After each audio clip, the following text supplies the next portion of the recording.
Vous avez craqué devant ce petit tas de poils, vous l'avez ramené à la maison, et maintenant, chaque matin, c'est la même loterie. Allez-vous trouver une flaque sur le carrelage, un petit cadeau sur le tapis du salon, ou pire, dans vos chaussures? Vous nettoyez, vous espérez, vous grondez peut-être, mais rien n'y fait. Et si je vous disais que tout dépend d'une chose, votre capacité à prédire l'imprévisible? Oui, apprendre la propreté à un chiot en 14 jours, ce n'est pas une méthode magique, c'est une science. La vôtre, vous l'avez peut-être essayée. Vous avez écouté les conseils de votre vétérinaire, de votre voisin ou d'une vidéo YouTube qui promettait des résultats en une semaine. Mais le chiot, lui, n'a pas lu le manuel. Alors aujourd'hui, on va décortiquer ensemble les mécanismes cachés derrière ce besoin urgent et vous allez comprendre pourquoi certains chiots deviennent propres en un clin d'œil alors que d'autres mettent des mois. À la fin de cette vidéo, vous saurez exactement quoi faire, quand le faire et surtout, pourquoi ça marche. Vous aurez un plan d'action précis, des phrases exactes à prononcer et une méthode qui s'appuie sur des études en cognition canine. Pas de promesses en l'air, juste des faits. Mais avant de commencer, il faut démolir un mythe tenace, celui de la méchanceté du chiot. Non, votre chiot ne fait pas exprès. Il ne cherche pas à vous embêter. Il ne vous fait pas un caca de vengeance, parce que vous êtes sorti 2 heures. Les chiots n'ont pas de notion de vengeance. Ce que vous interprétez comme de la malice est en réalité une simple incapacité physiologique à se retenir. Leur vessie se vide par réflexe, sans contrôle conscient. C'est comme un bébé humain. Personne ne lui en voudrait d'avoir fait pipi dans sa couche. Le vrai problème, c'est que nous, humains, projetons nos propres émotions et notre compréhension du monde sur notre chiot. On pense qu'il sait que c'est mal, qu'il comprend pourquoi on se fâche. Mais la recherche en cognition canine montre que les chiens ne font pas le lien entre une punition et un événement passé. Si vous rentrez du travail et que vous trouvez une flaque, crier ne sert à rien. Votre chiot ne comprendra pas pourquoi vous êtes en colère, il associera juste votre retour à une expérience négative. Et ça, c'est contre-productif. Alors, quel est le vrai mécanisme? Il s'appelle la prédiction des besoins. C'est un concept développé par l'éthologue Karen Pryor et il est la clé de tout. Un chiot ne peut pas se retenir longtemps. À 2 mois, il peut tenir en moyenne 2 heures. Mais ce n'est pas une science exacte. Chaque chiot a son propre rythme. Et votre mission, c'est de devenir un expert en lecture des signaux avant-coureurs. Il ne s'agit pas d'attendre qu'il fasse, mais d'anticiper avant qu'il ne fasse. Laissez-moi vous présenter Camille, 34 ans, graphiste à Lyon. Camille a adopté un petit Golden Retriever de 8 semaines prénommé Nugget. Les premiers jours, elle a essayé la méthode de la punition. Chaque fois qu'elle voyait une flaque, elle grondait Nugget et le mettait dans son panier. Résultat, Nugget a commencé à avoir peur d'elle et il faisait ses besoins en cachette derrière le canapé, là où elle ne le voyait pas. C'était pire. Un soir, Camille m'a appelé, désespérée. Elle était sur le point de renoncer. Je lui ai posé une question toute simple. À quel moment Nugget fait-il ses besoins? Elle m'a répondu. Tout le temps, je ne sais pas. Alors on a fait un exercice.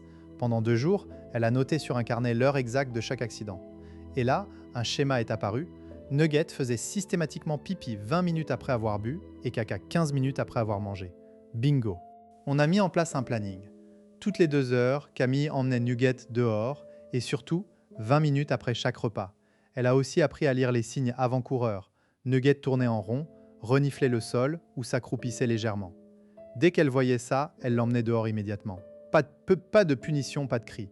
Juste une action préventive. Pour renforcer, chaque fois que Nugget faisait dehors, Camille disait « oui » d'une voix joyeuse, le félicitait avec des caresses et une petite friandise. En 1 semaine, les accidents étaient passés de 5 par jour à 1 seul. En 2 semaines, Nugget était propre. Comment avez-vous vécu cette histoire? Peut-être que vous vous reconnaissez dans la situation de Camille ou que vous avez essayé des méthodes similaires sans succès. Ce qui a fait la différence, c'est la prédiction. Au lieu de réagir après l'accident, elle a agi avant. Et elle a récompensé le bon comportement, ce qui a renforcé l'envie de Nugget de faire dehors. Les conséquences d'une approche différente sont énormes. Si vous continuez à punir après coup, vous risquez de créer un chiot anxieux qui aura peur de faire ses besoins en votre présence. Il pourrait même devenir un chien qui se retient trop longtemps, ce qui peut causer des infections urinaires. A l'inverse, si vous utilisez la prédiction et le renforcement positif, vous construisez une relation de confiance. Votre chiot apprend que faire dehors, c'est bien, et il va chercher à le faire pour vous faire plaisir. C'est un cercle vertueux. Passons maintenant aux 3 techniques concrètes. Technique numéro 1, le tableau de bord. Prenez un carnet ou une appli sur votre téléphone. Pendant 48 heures, notez tout. L'heure où votre chiot boit, mange, dort, joue et surtout l'heure où il fait ses besoins. Vous allez voir apparaître des tendances. Par exemple, Un chiot fait souvent pipi après une sieste, après un jeu intense ou après un repas. Utilisez ces données pour établir un horaire de sortie. Concrètement, si vous savez que votre chiot fait caca 30 minutes après le petit déjeuner, vous l'emmenez dehors à ce moment-là. Exactement. Pas 5 minutes avant, pas 10 minutes après. Soyez précis. Technique numéro 2, le signal de sortie. Choisissez un mot, par exemple dehors ou pipi, et dites-le toujours sur le même ton joyeux avant de sortir. Ensuite, quand vous êtes dehors, restez calme, ne jouez pas tout de suite. Laissez votre chiot faire ses besoins, et dès qu'il commence, dites votre mot-clé d'une voix douce. Ensuite, récompensez immédiatement. Une friandise, une caresse et un oui, enthousiaste. Le but, c'est d'associer le mot à l'action, et l'action à la récompense. Avec le temps, votre chiot saura que dehors signifie « je vais faire pipi et recevoir une récompense ». Par exemple, vous dites « dehors » d'une voix joyeuse. Vous l'emmenez, il fait, vous dites « oui » et vous lui donnez une friandise. En une semaine, il comprendra. Technique numéro 3, la gestion de l'environnement. Limitez l'espace de votre chiot. Utilisez un parc ou une pièce fermée avec un sol facile à nettoyer. Quand vous ne pouvez pas le surveiller, mettez-le dans cet espace. Pourquoi ? Parce que les chiots évitent instinctivement de faire leurs besoins là où ils dorment. En limitant l'espace, vous l'encouragez à se retenir. Sortez-le toutes les 2 heures et après chaque repas, sieste, jeu ou excitation. Si vous le voyez renifler ou tourner en rond, sortez-le immédiatement. Pas de temps à perdre. Vous me direz, mais mon chiot fait pipi dès qu'on rentre, même si on sort juste après. C'est normal. Souvent, les chiots sont tellement excités de vous retrouver qu'ils perdent le contrôle. La solution, avant de le caresser, emmenez-le directement dehors. Gardez la laisse près de la porte. Rentrez, attachez la laisse, sortez. Une fois dehors, vous pouvez le féliciter. S'il fait, récompensez. S'il ne fait pas, rentrez et réessayez dans 10 minutes. Une autre objection. Et si je travaille toute la journée ? C'est plus compliqué, mais pas impossible.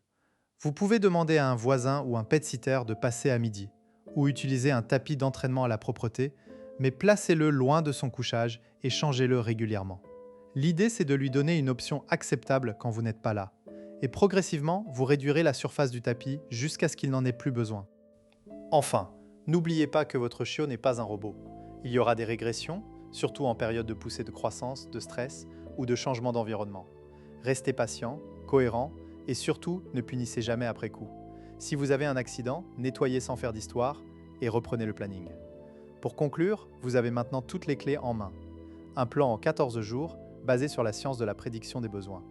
Pas de punition, pas de stress, juste de l'observation, de la régularité et des récompenses. Vous pouvez le faire.